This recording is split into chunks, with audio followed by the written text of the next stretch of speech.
नमस्कार मित्रांनो, मी उदय लाड पुन्हा एकदा स्वागत करतो आपल्या सर्वांचा आवडत्या युट्यूब चॅनल शेती मित्र वर व्हिडिओ पाहणाऱ्या प्रत्येक शेतकरी मित्राच्या आणि कास्तकार बांधवाच्या आजच्या व्हिडिओमध्ये मनापासून खूप खूप स्वागत। मित्रांनो, थंबनेल पाहितलं, टायटल वाचलं हो मित्रांनो, सामान्य कास्तकार बांधवांसाठी सर्वात महत्वाचा महानिर्णय, जो महानिर्णय आलाय मित्रांनो शिंदे सरकार मार्फत, शिंदे सरकारचा ऐतिहासिक महानिर्णय की आता सामान्य शेतकरी मित्रांना या ठिकाणी शिंदे सरकार देणार आहे सरसकट ओला दुष्काळ। मग सामान्य शेतकरी मित्रांना हा ओला दुष्काळ कधी मिळणार? ओल्या दुष्काळामार्फत दिली जाणारी मदत हेक्टरी किती असणार आहे आणि हा ओला दुष्काळाचा निधी प्राप्त करण्यासाठी आपल्याला कोणकोणत्या कागदपत्रांची या ठिकाणी पूर्तता करावी लागणार आहे, या प्रत्येक प्रश्नाचं अचूक उत्तर जाणून घेण्यासाठी आता आपण सर्वांनी हा व्हिडिओ सुरुवातीपासून या ठिकाणी शेवटपर्यंत पाहावा। व्हिडिओ शेवटपर्यंत पाहत असताना जर हा व्हिडिओ आपल्या सर्वांना या ठिकाणी मनापासून आवडला तर जरूर या व्हिडिओला या ठिकाणी इथं लाईक करा। जास्तीत जास्त कास्तकार बांधव आणि शेतकरी मित्रांपर्यंत हा व्हिडिओ पाठविण्यासाठी जरूर या व्हिडिओला या ठिकाणी शेअर करा।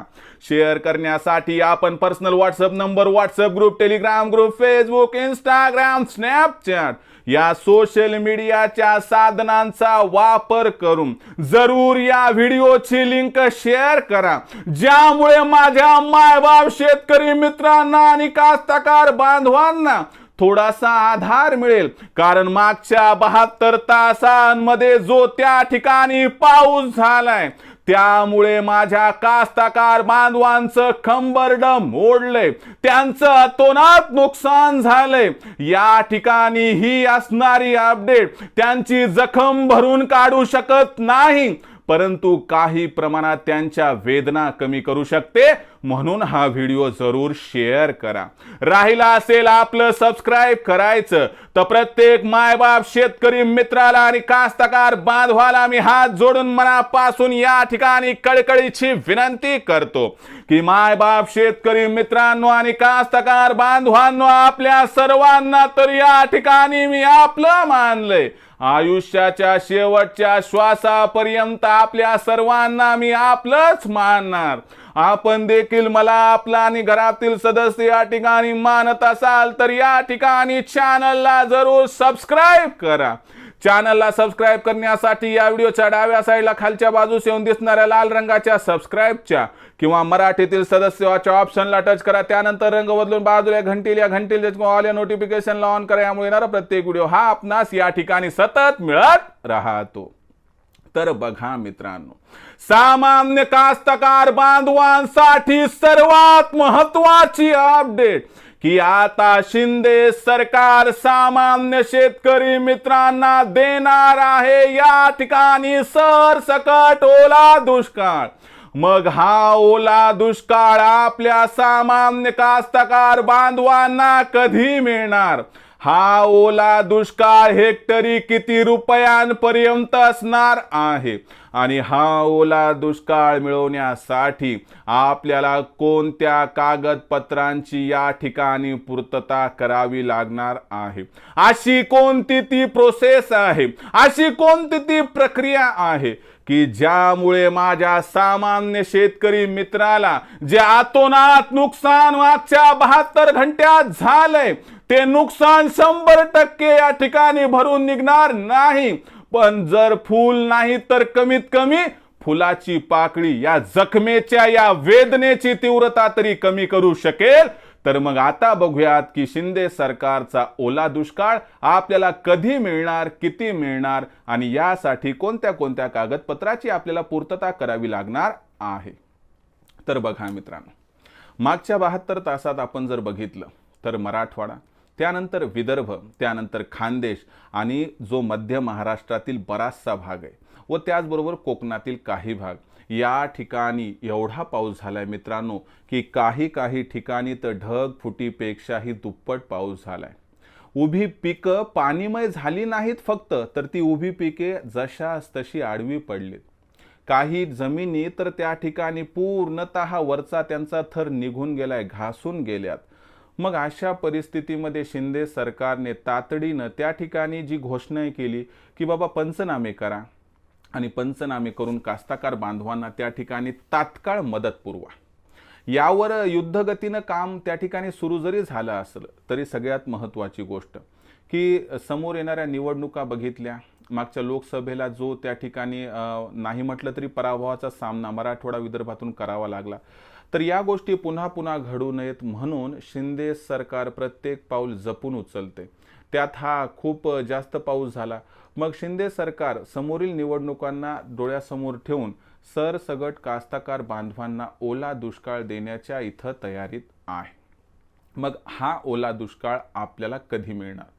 तर असं मानलं जात आहे की पंचनामे वगैरे व्हायला सगळ्या गोष्टीला कमीत कमी 8 ते 15 दिवसाचा वेळ लागेल. तर दिवाळीच्या अलीकडे हा ओला दुष्काळ सामान्य कास्तकार बांधवांना मिळू शकतो. आता प्रश्न पडतो की मग हा ओला दुष्काळ हेक्टरी किती असणार? तर या बाबतीत 100% आपल्यापर्यंत अपडेट पोहोचली नाही, पण जी अपडेट आपल्यापर्यंत पोहोचली ही कमी अधिक असू शकते, परंतु सरसगट 20,000 रुपयापर्यंत हेक्टरी मदत मिळण्याची शक्यता आहे. म्हणजे तुमच्याकडे जर 1 एकर क्षेत्र असेल तर 20,000चा 2.5 भाग आपल्याला करावा लागेल. म्हणजे आपण या ठिकाणी लक्षात घेतलं की 8 2 16 4 20 म्हणजे 8,000 रुपये आपल्याला एकरी मिळू शकतात. लक्षात घ्या मित्रांनो, ही असणारी जी आहे गोष्ट ही विम्याच्या व्यतिरिक्त. काही जण गल्लत करतील किंवा मग जो पीक विमा आम्हाला मिळतो तो तर या ठिकाणी कमी नाही होणार ना. पीक विमा वेगळी गोष्ट आहे, सरकारची मदत वेगळी गोष्ट आहे. आपण जे म्हणतो ना खरडण आलं त्या पद्धतीची ही गोष्ट आहे. मग लक्षात घ्या मित्रांनो, आता या मदतीसाठी आपल्याला कोणत्या कागदपत्रांची इथं पूर्तता करावी लागेल? कागदपत्रांचा जर विचार या ठिकाणी केला मित्रांनो तर जास्त काही करण्याची गरज नाहीये. फक्त एक काम करायचं मित्रांनो की आपली जी त्या ठिकाणी नुकसानीची पातळी ती त्या ठिकाणी आपल्याला निदर्शनास आणून द्यावी लागेल.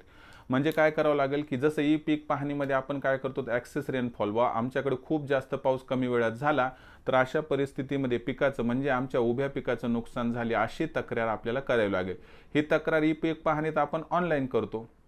मग अशी तक्रार केली तरी चालते. उद्या काय सांगता सरकारचा नियम बदलला बा ई पीक पाहणी ज्यांनी तक्रार केली त्यांनाच मिळणार, तर तिथं आपली गोची व्हायला नको. म्हणून तुम्हाला माझी विनंती आहे, असं काही नियम नाही आहे बरं काय आणखी, पण तुम्ही करून घ्या. हे तुमच्या पीक विम्यासाठी सुद्धा बरं आहे आणि हे तुम्हाला भविष्यात येणाऱ्या अडचणींपासून त्या ठिकाणी मुक्तता करेल. तर मग काय करायचं की आपण तक्रार नोंदवायची. CEC केंद्र जिथं आपण पीक विमा भरला होता तिथं जायचं मित्रांनो, ॲक्सेस रेनफॉलचं ऑप्शन निवडून त्या ठिकाणी स्टँडिंग क्रॉप हे ऑप्शन निवडायचं, फॉर्म भरून टाकायचा. आता यामुळे काय होईल की मित्रांनो, एक तर पीक विम्यासाठी सुद्धा आपण पात्र होणार आणि दुसरी गोष्ट सरकारनं समजा उद्या निर्णय काढले ज्यांनी तक्रार केली त्यांनाच मिळत, त्याच्यामध्ये सुद्धा आपण पात्र होणार. तर एवढंच करा मित्रांनो. आणि जर तुम्हाला हे करत असताना अडचणी आल्या तर तुम्ही काय करू शकतात की आपल्या तालुका ऑफिसला जायचं, तिथले जे अधिकारी आहेत त्यांना आपलं नुकसान असं झालं असा ऑफलाईन अर्ज दिला तरी चालतो. ग्रामपंचायतीत जा, तलाट्याकडे जा, हा अर्ज घ्या, अर्ज भरून द्या. उद्या जर काही तुम्ही त्या ठिकाणी नियमाटी सरकारने तक्रारीच्या लावल्या, नुकसानीच्या लावल्या, तुम्ही त्या फाशात पडायला नको, तुम्हाला ही अडचणी यायला नको म्हणून हे तुम्हाला सांगत आहे. मी काय म्हणतोय, असा आणखीन कोणताही नियम आला नाही, पण मी काय म्हणतो उद्या असं होऊ शकते म्हणून आजच आपण ही जर त्या ठिकाणी गोष्ट केली तर अडचणी भासणार नाही. बस एवढंच करा मित्रांनो. एवढं केलं तर तुम्हाला सांगतो दिवाळीच्या अलीकडे तुम्हाला हेक्टरी 20,000 पर्यंत ओला दुष्काळ मिळू शकतो. आता ह्या ओल्या दुष्काळाबाबतीत छोटी मोठी कोणतीही अपडेट आली तर तुम्हाला मी देत राहील. शिवाय पीक विमा ज्यांनी भरलाय त्यांनी जर आतापर्यंत तक्रार नसेल केली तर पाऊस पडल्यापासून 72 तासाच्या आत तुम्ही ॲक्सेस रेनफॉलचं ऑप्शन निवडून मित्रांनो त्या ठिकाणी पिक आउट करा, तक्रार करा. म्हणजे तुम्हाला भविष्यात विमा मिळायला कसल्याही प्रकारची अडचण त्या ठिकाणी भासणार नाही. मला माहिती आहे आज तुमच्यावर काय बीतत आहे, मला माहिती आहे आज तुम्ही कोणत्या अडचणीत आहेत. कुणाकुणाचं संपूर्ण शेत खरडून गेले, कुणाचं उभं पीक जमीनदोस्त झालंय, कुणाच्या त्या ठिकाणी शेतामध्ये पाणी शिरलंय, तर कुणाचं उभं पीक चलता असं झालंय की बाबा काय झालं आणि काय पहिले होतं याचीच कल्पना करणं अशक्य झाले। तुमच्या या असणाऱ्या सर्व अडचणी या ठिकाणी जवळपास रास्तेत मित्रांनो, आणि मी आणि आमचं शेती मित्र हे यूट्यूब चॅनल तुमच्या या अडचणीमध्ये तुमच्या समवेत आहे। देव करो की तुम्हाला बळ, ईश्वरचरणी एवढीच प्रार्थना, बळ येऊ आणि तुम्ही पुन्हा उभं राहावं। कारण कसं आहे की आपल्याला उभं राहावं लागेल, कारण शेतकरी मित्राचा, कास्तकार बांधवाचा कुणीच राहता नाही, त्याला स्वतःच पडल्यानंतर उठावं लागते। आणि म्हणून मी तुम्हाला विनंती करतो की आपल्या कुटुंबासाठी तुम्ही उठा, पुन्हा कामाला लागा। असे अडचण हे आपल्या पाचवीला पुंजलेले येतं आणि या अडचणीचा सामना करत आपण आजवर आलोत। आता इथून पुढे सुद्धा अडचणीचा सामना करत आपल्याला पुढे जात राहायचंय। तर मित्रांनो, ही होती सध्याची सर्वात महत्त्वाची अपडेट की जखमेवरती थोडासा का होईना इलाज करून वेदना कमी करण्यासाठी अनुकूल गोष्ट आहे। ही सामान्य कास्तकार बांधवांना आता जो त्या ठिकाणी ओला दुष्काळ आहे तो सरकारमार्फत लवकरच मिळण्याची शक्यता आहे। ओल्या दुष्काळाबाबतीत कोणतीही अपडेट आमच्यापर्यंत पोहोचली तर तुमच्यापर्यंत पोहोचवण्यासाठी आम्ही त्या ठिकाणी तत्पर आहोत। ही अपडेट व ही माहिती प्राप्त करण्यासाठी पाहत रहा आपलं आवडतं यूट्यूब चॅनल शेती मित्र। व्हिडिओ आवडला असणार लाईक करा, कास्तकार बांधवांपर्यंत पाठवण्यासाठी नक्की त्या ठिकाणी शेअर करा। शेअर करण्यासाठी आपण personal WhatsApp number, WhatsApp group, Telegram group, Facebook, Instagram, Snapchat या सोशल मीडियाच्या साधनांचा वापर करून लिंक शेअर करत चला। राहिला असेल आपलं सबस्क्राईब करायचं तर प्रत्येक मायबाप शेतकरी मित्राला आणि कास्तकार बांधवाला या ठिकाणी मी हात जोडून मनापासून कळकळीची विनंती करतो की मायबाप शेतकरी मित्रांनो आणि कास्तकार बांधवांनो, आपल्या सर्वांना मी आपलं मानले। आयुष्याच्या शेवटच्या श्वासापर्यंत आपल्या सर्वांना मी आपलंच मानणार। आपण देखील मला आपलं आणि घरातील सदस्य या ठिकाणी मानत असाल तर जरूर चॅनलला सबस्क्राईब करा। सबस्क्राईब करण्यासाठी या व्हिडिओच्या डाव्या साईडला खालच्या बाजूस येऊन दिसणाऱ्या लाल रंगाच्या सबस्क्राईबच्या किंवा मराठीतील सदस्याच्या ऑप्शनला टच करा। त्यानंतर रंग बदलून बाजूला घंटी येईल, या घंटीला टच करून ऑल नोटिफिकेशनला ऑन करा। यामुळे येणारा प्रत्येक व्हिडिओ हा आपल्या सर्वांना या ठिकाणी मिळत राहतो। तर मित्रांनो, अशाच एका नवीन व्हिडिओसह मी आपला मित्र उदय लाड आपल्या सर्वांच्या आवडत्या यूट्यूब चॅनल शेती मित्रावर मिळत राहील। तोपर्यंत माझ्या प्रत्येक शेतकरी मित्राच्या आणि कास्तकार बांधवाच्या आजच्या व्हिडिओमध्ये मनापासून खूप खूप आभार।